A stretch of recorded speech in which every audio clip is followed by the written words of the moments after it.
हाय मुलांनो, आज आपण 20th लेसन बघणार आहोत, अवर इमोशनल वर्ल्ड. ठीक आहे. तर इमोशनल म्हणजे भावनिक म्हणजेच काय, तर आपल्याला कुठल्याही गोष्टीबद्दल जे वाटतं त्याला आपल्या इमोशन्स म्हणतात. आपण खुश झालो, इमोशन आहे. आपण दुःखी झालो, रडायला लागलो, ही एक इमोशन आहे. उदास झालो, नाराज झालो, ह्या पण इमोशन्स आहेत. मग आपलं हे जे इमोशनल वर्ल्ड आहे, म्हणजे आपलं हे जे भावनिक जग आहे ते कसं आहे त्याच्याबद्दल आपण इथे बघणार आहोत. ठीक आहे. आता या पिक्चरमध्ये तुम्हाला बघा वेगवेगळ्या प्रकारच्या इमोशन्स दिसत आहेत. ही मुलगी थोडीशी शाय आहे, लाजत आहे, म्हणजे इथं शाय ही एक इमोशन आहे. आता हा हाऊ टू स्टडी हा विचार करतोय, की म्हणजे ह्याला आता हे विचार करणे ही एक इमोशन आहे. हा खूप अँग्री झालाय बघा, खूप ह्याला राग आलाय, तर हे सुद्धा इमोशन आहे. आता हे प्रोग्रेस कार्ड आहे. आपल्याला जेव्हा रिपोर्ट कार्ड भेटतं तेव्हा आपल्याला थोडंसं टेन्शन येतं, हे एक इमोशन आहे. कॉंग्रॅच्युलेशन, जर आपण कशामध्ये जिंकलो तर आपण हॅप्पी होतो, हे एक इमोशन आहे.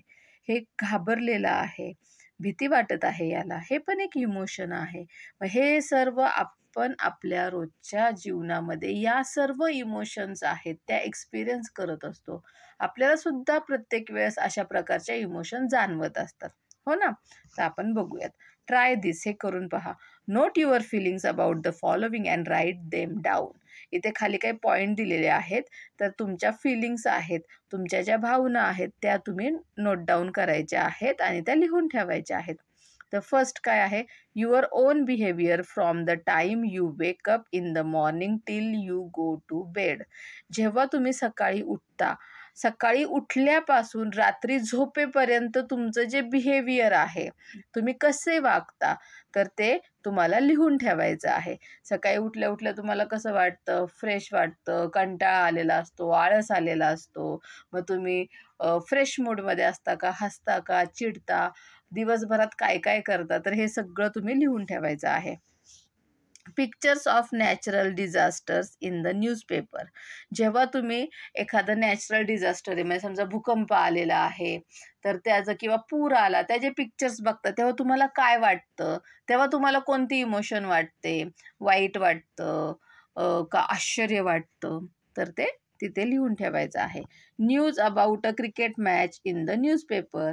न्यूजपेपरमध्ये जर क्रिकेटच्या मॅचबद्दल एखादी न्यूज आलेली असेल तर तेव्हा कसं वाटतं. 4. अँगर ॲट युअर क्लासमेट्स. तुमच्या जर वर्गमित्र असतील, तुमच्या वर्गामधले जे फ्रेंड आहेत त्यांच्याबद्दल तुम्हाला राग येतो, तेव्हा कसं वाटतं. The tricks that jokers play in the circus. किंवा तुम्ही सर्कस बघायला गेलाय आणि त्याच्यामध्ये जे ट्रिक दाखवतात, जादू दाखवतात किंवा वेगवेगळ्या ट्रिक्स पण दाखवलेल्या असतात, तर त्या बघून तुम्हाला काय वाटतं, तर हे सर्व नोट डाऊन करायचं आहे. Human nature has many different aspects. तर जे माणसाचं नेचर आहे, माणसाचा जो स्वभाव आहे, तर त्याला वेगवेगळे डिफरंट आस्पेक्ट असतात, वेगवेगळे पैलू असतात. म्हणजे काय, तर त्याच्यामध्ये खूप वेगवेगळ्या प्रकारच्या इमोशन्स असतात. Sometimes a person gets very angry, at other times he is ready to forget and forgive easily. कधी कधी एखाद्या माणसाला लगेचच राग येतो, खूप रागात येतो तो. मग कधी कधी असं होतं की तो मग काही म्हणजे चिडत नाही, विसरून जातो, माफ करून टाकतो. At times he is jealous. कधी कधी त्याला जलसी वाटती. जलस वाटणे म्हणजे समजा तुमच्या एखाद्या मित्राला काहीतरी खेळणं आणलं, तर तुम्हाला पण वाटतं ना, अरे बाबा ह्याला घेतलं, मला नाही घेतलं, त्याला जलसी म्हणतात. At times he is loving. आणि त्याच वेळेस तो प्रेमळ सुद्धा असतो. Sometimes he act selfishly, but sometimes he is willing to make a sacrifice for others and comes forward to help. कधी कधी तो खूप सेल्फिशली वागतो. म्हणजे समजा तुमचं एखादं छान खेळणं असेल, तर तुम्ही ते कधी दुसऱ्याला देत नाही, पण कधी कधी देऊन टाकता, तुम्हाला तसं वाटत नाही, हो ना. जेव्हा तुम्ही तुमचं ते खेळणं दुसऱ्याला देत नाही तेव्हा तुम्ही सेल्फिशली वागलात, बरोबर, स्वार्थीपणे, म्हणजे मलाच पाहिजे फक्त. पण कधी कधी जाऊ दे म्हणता, ठीक आहे तो माझा खूप चांगला मित्र आहे आणि त्यासाठी तुम्ही ते खेळणं देता, मग तेव्हा तुम्ही काय करता, सॅक्रिफाईस करता, त्याला मदत करता, हो ना. तर अशा हे सगळे जे आहेत, म्हणजे अँग्री झालं, फॉरगेट म्हणजे विसरून जाणं, फॉरगिव्ह करणे, माफ करणं, सेल्फिशली वागणं, स्वार्थीपणे वागणं, सॅक्रिफाईस करणं, एखाद्याला हेल्प करणं. तर हे सगळे काय आहेत? सगळे इमोशन्स आहेत. अँगर, joy, sorrow, jealousy, disappointment, fear, etc. Are all emotions.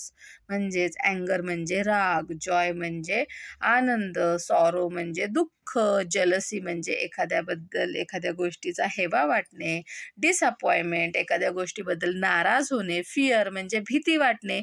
ह्या सर्व इमोशन्स आहेत. Coping with our emotions. मग आपण आपल्या इमोशन्ससोबत डील कसं करायचं, कोप कसं करायचं, म्हणजे त्याला हँडल कसं करायचं आपल्या इमोशन्सला, ते आपण बघूयात. Just as man is able to think, he is also emotional. कारण मनुष्य हाच प्राणी आहे, तो फक्त विचार करू शकतो आणि म्हणून तो काय आहे? इमोशनल आहे. We should be able to strike a balance between our thoughts and emotions. आणि म्हणूनच आपण आपले जे विचार आहेत आणि आपले जे इमोशन्स आहेत तर त्याच्यामध्ये बॅलन्स साध्य करू शकतो, एक बॅलन्स ठेवू शकतो. When someone hurts us we feel sad. जेव्हा आपल्याला कोणी हर्ट करतं, दुखवतं, तेव्हा आपल्याला वाईट वाटतं. दिस इज नॅचरल, हे नैसर्गिक आहे.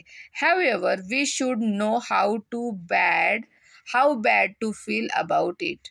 पण तरीसुद्धा हे आपल्याला वाईट वाटतं, पण किती वाईट वाटून घ्यायचं हे आपल्यावर डिपेंड असतं. If someone does something wrong we get angry. However we must not lose our temper. जेव्हा एखादा व्यक्ती कोणतरी चूक करतो त्यावेळेस आपल्याला राग येतो, पण त्याच्यामुळे आपण आपला टेम्पर लूज नाही करायचा, म्हणजे आपण त्याच्यावर लगेचच चिडायचं नाही. It is natural to desire something but we must not be greedy for it. Desire म्हणजे इच्छा, कशाची तरी इच्छा असणं हे ठीक आहे, हे नॅचरल आहे, पण त्याच्याबद्दल खूप ग्रीडी असणं हे चुकीचं आहे. म्हणजे तुम्हाला खेळणी आवडतात, त्याची इच्छा आहे, आईबाबांनी मला खेळणं घ्यावं, हे खूप चांगलं आहे, पण सारखंच सतत घेत राहणं ह्याला म्हणतात ग्रीडी, लोभ असणे. ठीक आहे, तर असं नसावं. If we think properly we can control our emotions. मग आपण जर विचार केला व्यवस्थितपणे तर आपण आपल्या इमोशन्सला कंट्रोल करू शकतो. जसं आत्तापर्यंत आपण बघितलं, जर एखाद्यामुळे आपल्याला वाईट वाटलं पण त्याच्याबद्दल आपण किती दुःख, सारखं तेच घेऊन बसायचं का? ते मला असंच बोललं, ते माझ्याशी असंच वागलं, फक्त एवढंच करत बसायचं का? कधी कधी काही गोष्टी सोडून पण द्याव्या लागतात. ठीक आहे, त्याचप्रमाणे जर कधी कोण चुकीचं वागलं तर त्याला सारखं बोलणं, रागवणं, त्याच्यापेक्षा त्याला समजून सांगायचं. आपला टेम्पर, आपलं अगदी खूपच राग नाही येऊन द्यायचा, त्याला समजून सांगायचं. आणि एखादी गोष्ट जर आपल्याला पाहिजे अशी इच्छा असेल तर ती मिळाली नाही तर तिचा वेट करायचा, पण सतत तीच पाहिजे असं ग्रीडीली नाही वागायचं. ठीक आहे, म्हणजे अशा प्रकारे आपण जर व्यवस्थित विचार केला तर आपण आपल्या इमोशन्सला कंट्रोल करू शकतो. Emotional adjustment involve coping with our emotions, being able to control them and expressing them in a reasonable manner. मग आता इमोशनल ॲडजस्टमेंट म्हणजे हे जे आपल्या इमोशन आपण जे ॲडजस्टमेंट करतो इमोशनच्या बाबतीत, त्याच्यामध्ये काय काय येतं तर आपल्या इमोशनसोबत आपण कशा प्रकारे कोप करतोय, म्हणजे त्यांना आपण कशा प्रकारे हँडल करतोय, त्याच्यावरती आपण कसं कंट्रोल करतोय त्या इमोशनला. म्हणजे राग आला तरी लगेच तिथं चिडायचं नाही, वाईट वाटलं लगेच तिथं रडायला लागायचं नाही. ठीक आहे, तर हे आपण कसं कंट्रोल करतोय आणि मग थोड्या वेळाने त्यांना एका रिझनेबल मॅनरमध्ये, म्हणजे आपलं म्हणणं दुसऱ्यांना पटवून द्यायचं. जर तुम्हाला एखाद्या गोष्टीचं वाईट वाटलं तर समोरच्यावर न चिडता, न ओरडता, न रागवता त्याला आपलं म्हणणं व्यवस्थितरित्या समजवून सांगायचं. ठीक आहे, तर हे सगळं कशामध्ये येतं? इमोशनल ॲडजस्टमेंटमध्ये येत असतात. When we learn to cope with our emotions, our personality becomes balanced, our ability to understand others increases and we can overcome adverse conditions. जेव्हा आपण असं आपल्या इमोशन्स सोबत डील करायला शिकतो, आपल्या इमोशन्सवर कंट्रोल मिळवतो, त्यांना हँडल करायला शिकतो, तेव्हा आपली जी पर्सनॅलिटी असते, एक माणूस म्हणून आपण बॅलन्स्ड होतो, संतुलित होतो. म्हणजेच काय तर आपली लोकांना समजून घेण्याची जी समज आहे किंवा ॲबिलिटी आहे ती वाढते. म्हणजे आपण लोकांना समजून घेऊ शकतो आणि ज्या काही वाईट सिच्युएशन येऊ शकतात की खूपच चिडण्याची स्थिती आहे किंवा खूपच वाईट वाटण्याची स्थिती आहे, त्या स्थितीमध्ये आपण शांत राहू शकतो आणि ते व्यवस्थितरित्या हँडल करू शकतो. Then we become free from faults such as blaming others unnecessarily, calling them names, and not being able to tolerate their success. आणि मग आपण आपले जे सगळे फॉल्ट्स असतात त्याच्यातून फ्री होऊन जातो. म्हणजे उगाचच कुणाला तरी दोष देत राहणे. म्हणजे समजा आपल्याला जर एखादी गोष्ट आली नाही तरी आपण म्हणतो ह्याच्यामुळे. समजा आपण रनिंग रेसमध्ये आपला नंबर आला नाही, आपण काय म्हणतो, त्याने मला धक्का दिला म्हणून मला जोरात पळता आलं नाही, मग असं झालं तसं झालं. मग आपल्याला जर समज आली की ठीक आहे, माझी कॅपॅसिटी एवढंच, मी एवढ्या जोरामध्ये पळू शकतो, सर्वच गोष्टी मला येणार नाहीत, तर आपण दुसऱ्यांना अननेसेसरीली ब्लेम करूच शकणार नाही, करणारच नाही. आपण म्हणू माझं स्पीड एवढं होतं म्हणून माझा नंबर नाही आला. ठीक आहे. कॉलिंग देम नेम्स, त्यांची नावं नाही घ्यायची. सारखं काय झालं की ह्याच्यावर नाव द्या, त्याच्यावर नाव द्या, असं नाही करत आपण. किंवा एखाद्या जिंकला तर आपण त्याचा जो सक्सेस आहे तो टॉलरेट करतो. म्हणजे आपल्याला ते चांगलं वाटतं. एखादा जर जिंकला तर त्याचं कौतुक करायचं, कुणाला चांगले मार्क्स पडले त्याचं कौतुक करायचं, कुणाला चांगली खेळणी घेतलेली असेल तर म्हणायचं अरे वा तुझं खेळणं किती चांगलं आहे, त्याला नावं नाही ठेवायचे. समजलं?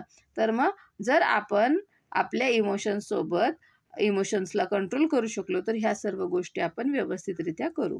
We become happy and our ability to relate to others improves. आणि त्याच्यामुळे आपण खुश राहू शकतो आणि दुसऱ्यांसोबत आपली जी रिलेट करण्याची ॲबिलिटी आहे तर ती सुद्धा वाढते. We learn not to stubborn म्हणजे हट्टीपणा, आणि आपण हट्टीपणा न करण्याबद्दल शिकतो. ठीक आहे. म्हणजे एखाद्या गोष्टीबद्दल आपण हट्टी बनत नाही. कॅन यू टेल, तुम्ही हे सांगू शकता का, व्हॉट वुड यू डू. या खाली काही सिच्युएशन दिलेले आहेत, काही प्रसंग दिलेले आहेत, तर त्यावेळेस तुम्ही काय कराल ते सांगायचं आहे. First, Ranjit and Abhay are fighting over who gets to sit on the first bench. तर रणजित आणि अभय यांची फाईट चाललेली आहे, मारामारी चाललेली आहे. कशासाठी? तर फर्स्ट बेंचवर बसण्यासाठी. They are both very angry. ते दोघं सुद्धा खूप रागवलेले आहेत. They are close to throwing each others bag. ते दोघं आता एकमेकांच्या बॅग उचलूनच फेकण्याच्या तयारीत आहेत. मग तुम्ही काय कराल? काय करणार अशा सिच्युएशनमध्ये? रणजित आणि अभय दोघांनाही तुम्ही समजून सांगायचं की फर्स्ट बेंचवर बसायचं आहे तर आज एकाने बसा, उद्या एकाने बसा. ठीक आहे. किंवा दोघांनीही तिथे बसू शकता, एका बेंचवर 2 जण बसू शकतात, ह्याच्यामध्ये भांडण्याचं कारणच नाहीये. तर असं तुम्ही ही सिच्युएशन अशा प्रकारे तुम्ही हँडल करू शकता. ठीक आहे. Second, Hemant wants to take part in the kabaddi competition but he is shy. हेमंतला कबड्डीच्या स्पर्धेमध्ये, कॉम्पिटिशनमध्ये भाग घ्यायचा आहे, पण तो शाय आहे, लाजाळू आहे. He is nervous about telling it to the teacher. आणि शाय आहे म्हणून तो टीचरला सांगायला त्याला खूपच नर्वस झालेला आहे, त्याला समजतच नाहीये टीचरला कसं सांगावं. तुम्ही काय कराल? तर त्याला तुम्ही म्हणणार की काही लाजायचं कारण नाही, काही घाबरायचं कारण नाही, लाजायचं कारण नाही, तू बिंदास जाऊन सांग, टीचरांशी बोल, किंवा मी पण येतो तुझ्यासोबत टीचरांशी बोलायला, आपण दोघं मिळून बोलूयात, ह्याच्यात लाजण्यासारखं काय आहे, असं हेमंतला समजून सांगायचं आहे. ठीक आहे. थर्ड, रेखा ॲक्सिडेंटली टूक निशास नोटबुक होम. रेखाने चुकून, ॲक्सिडेंटली म्हणजे चुकून, निशाची नोटबुक घरी घेऊन गेली रेखा. मग अशा वेळेस काय करणार? तुम्ही अशा सिच्युएशनमध्ये असाल तर काय कराल? तर घरी गेल्यावर तिला सांगू फोन करून की तुझी जी नोटबुक आहे ती चुकून माझ्याकडे आलेली आहे. जर फोन नसेल तर उद्या गेल्यावर तिला सॉरी म्हणायचं की मी मुद्दाम नाही केलं पण चुकून आलं माझ्यासोबत तुझी नोटबुक. ठीक आहे, अशा प्रकारे तुम्ही ह्या सिच्युएशन हँडल करू शकता. अँगर is an emotion just like happiness or sadness. जसं आपण हॅप्पी होतो किंवा सॅड होतो, आनंदी होतो, दुःखी होतो, त्याचप्रमाणे अँगर, राग येणे, ही सुद्धा एक इमोशन आहे. All of us get angry about something at some point of time. आपल्यातले प्रत्येक जणाला कधी ना कधी राग येतोच, हो ना, आपण कधी ना कधी रागवतोच. We get angry if something does not happen according to our wishes. आणि आपल्याला राग केव्हा येतो? जेव्हा आपल्या मर्जीप्रमाणे एखादी गोष्ट होत नाही, आपल्याला पाहिजे तशी एखादी गोष्ट होत नाही, तेव्हा आपल्याला राग येतो. Or if we are insulted, किंवा जर आपला कोणी अपमान केला, आपला इन्सल्ट केला, तर आपल्याला राग येतो. Similarly we also get angry if we see someone being ill treated. आणि कधी कधी आपल्याला राग अशा वेळी सुद्धा येतो जेव्हा एखाद्याला कोणतरी व्यवस्थित ट्रीट करत नसेल, त्रास देत असेल, तर त्यावेळेस सुद्धा आपल्याला राग येतो. If we get angry very often or if we can not control our अँगर, it can have adverse effects on our body and mind. पण जर आपल्याला सारखाच राग येत असेल आणि आपल्याला आपला राग कंट्रोल करता येत नसेल, आपण सततच चिडत असू, सततच रागावत असू, तर ह्याचे आपल्या शरीरावर आणि आपल्या माइंडवर, आपल्या मनावर सुद्धा खूप वाईट परिणाम होऊ शकतात. म्हणून आपल्याला आपल्या रागावरती कंट्रोल केलाच पाहिजे. We become short tempered and stubborn. आणि सतत राग येऊन आपण मग शॉर्ट टेम्पर्ड होतो. शॉर्ट टेम्पर्ड म्हणजे आपल्याला कुठल्या सुद्धा गोष्टीचा लगेचच राग येतो, आणि आपण मग स्टबर्न म्हणजे हट्टी होऊन जातो. Our attitude of cooperation and understanding decreases and we hurt others. आणि आपला जे ॲटिट्यूड आहे कोऑपरेशनचा, कोऑपरेशन म्हणजे एकमेकांना मदत करणे, एकमेकांना समजून घेणे, तर हे कमी होतो आणि आपण दुसऱ्यांना हर्ट करायला लागतो, कसंही बोलायला लागतो, वाईट पद्धतीने रागवायला लागतो, आणि त्याच्यामुळे मग दुसऱ्यांना वाईट वाटतं. We face consequences such as headache, loss of sleep and dullness. आणि सततच्या रागामुळे, चिडचिडीमुळे आपले डोकं दुखू लागतं, आपल्याला झोप आपली कमी होते, आणि डलनेस, सतत असं आळशी असल्यासारखं वाटतं. ठीक आहे. कॅन यू टेल, तुम्ही हे सांगू शकता का? Are the following person coping well with their emotions? Put right if they are, put wrong if they aren't. खाली काय सिच्युएशन दिलेले आहेत, जर त्यांनी त्यांचे इमोशन व्यवस्थित हँडल केले तर राईट टिक द्या, आणि जर नाही केले तर क्रॉस टिक द्या. Ramesh told Suresh that Amit had said something bad about him. रमेशने सुरेशला सांगितलं की अमित तुझ्याबद्दल काहीतरी वाईट बोलत होता. Suresh decided to react only after confirming the facts.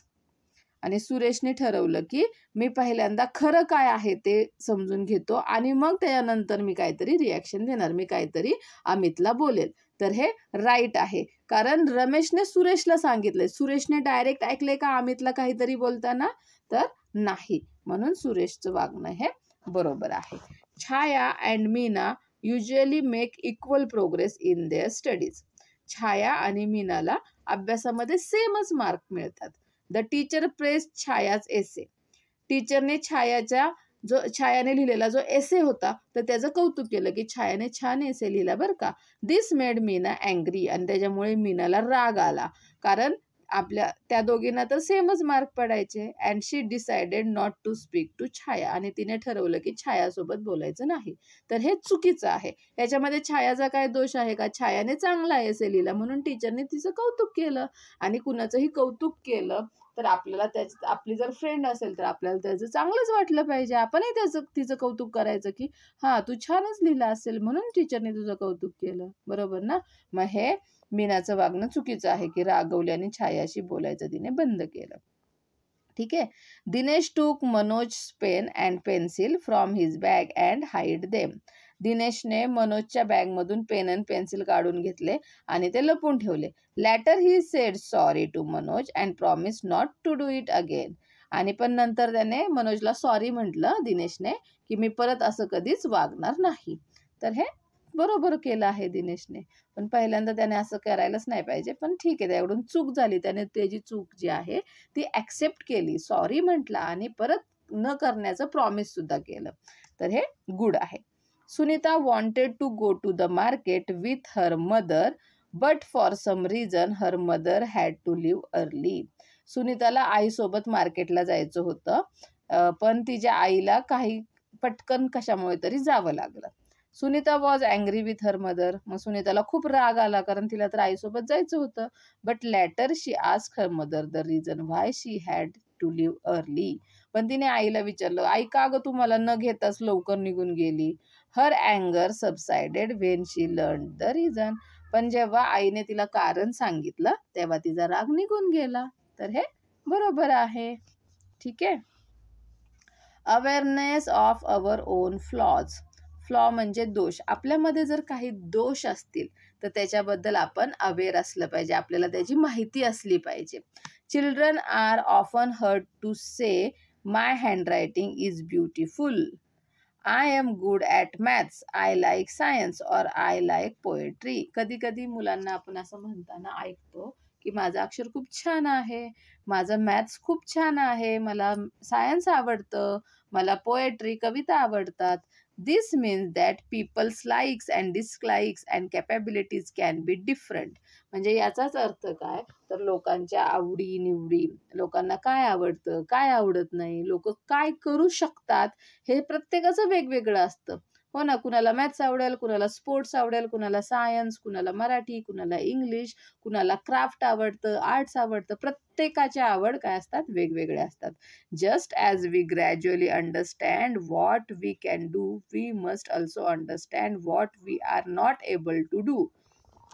जसं आपल्याला समजतं की आपण काय करू शकतो, आपल्याला काय येतं, त्याचप्रमाणे आपल्याला हेही माहित पाहिजे की आपण काही करू शकत नाही. We may be good at some subject, art or sport and just as bad at another.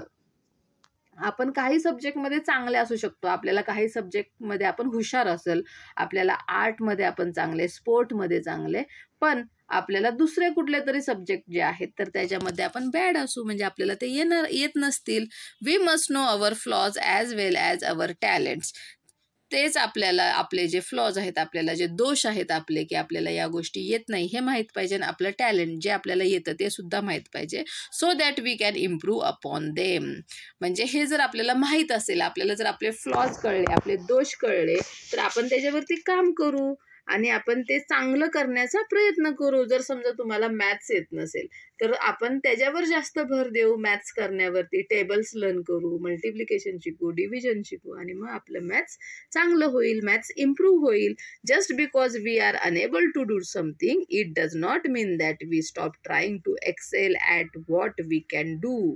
जर आपल्याला एखादी गोष्ट येत नसेल म्हणून आपण ती करायचीच थांबवायची का, किंवा आपल्याला जे येतंय ते पण आपण करायचं सोडून द्यायचं का, तर नाही. तर जे येत नाही ते इम्प्रूव्ह कसं होईल याचा प्रयत्न करायचा. म्हणूनच आपल्याला आपले फ्लॉज, आपले जे दोष आहेत ते आपल्याला माहीत असणे गरजेचे आहे.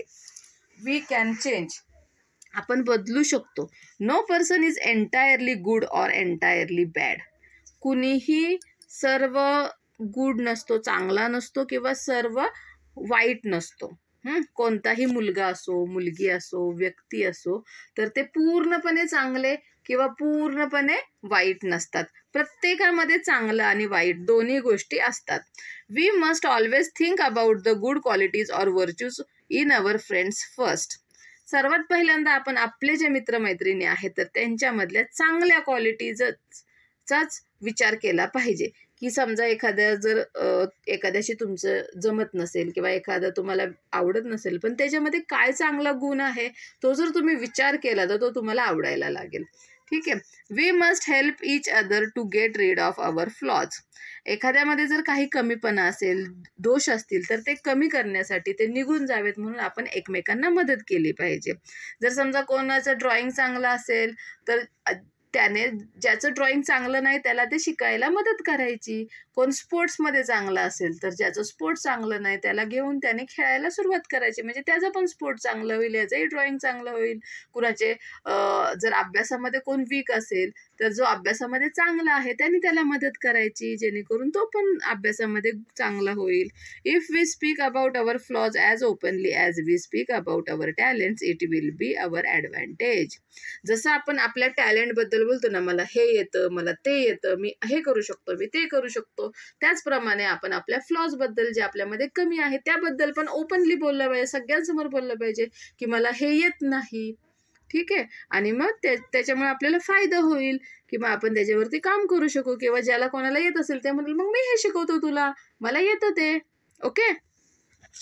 Once we know the flaws in our nature we must try to correct them ourselves. जेव्हा आपल्याला आपल्या स्वभावातील जे फ्लॉज आहेत, जे दोष आहेत ते समजतील, मग आपण ते करेक्ट करण्याचा प्रयत्न करू. Neha talks the most in her group. आता काही मुलांचा ग्रुप होता, तर त्या ग्रुपमध्ये नेहा नावाची मुलगी होती, तर ती आहे ना खूप बोलायची. Her friends began to avoid her since they never got a chance to speak. आणि मग तिचे जे फ्रेंड्स आहेत ते तिला अवॉइड करायला लागले, कारण ती एकटीच बोलत बसायची, दुसऱ्या कोणाला बोलायचा चान्सच देत नव्हती. मग कोणच तिच्याशी बोले ना, सगळे तिला अवॉइड करायला लागले. Neha realise this. मग नेहाला हे कळलं की आपल्याला आपले फ्रेंड्स अवॉइड करत आहेत. Then she began to watch out how much she spoke.